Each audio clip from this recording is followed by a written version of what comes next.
Medical কলেজে এসেছি। এখানে যে টিকিট কাউন্টার তোমরা দেখতে পাচ্ছ, টিকিট কাউন্টার এটা হচ্ছে বহরমপুর মেডিকেল কলেজে। বহরমপুর বলতে হলে মুর্শিদাবাদ মেডিকেল কলেজের টিকিট কাউন্টার, টিকিটের ঘর।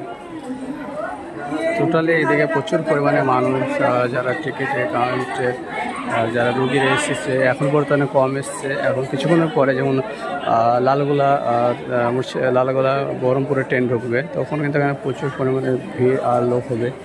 এখানে কিন্তু 70% মেয়ে ছেলেদের 30% ছেলে, মেয়েরা বেশি এখানে চিকিৎসার জন্য আসে। ছেলেরা খুবই কম, দেখতে পাচ্ছ খুবই কম ছেলেরা আছে।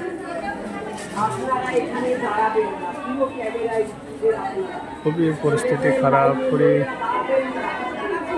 পরিস্থিতি।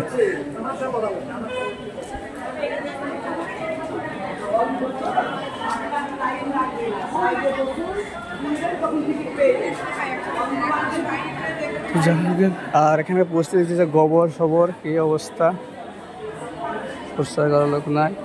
মানুষ ঠিকই অনেক কী বলবো, গভর্নমেন্টের কাজ যা হয় একদমই খারাপ।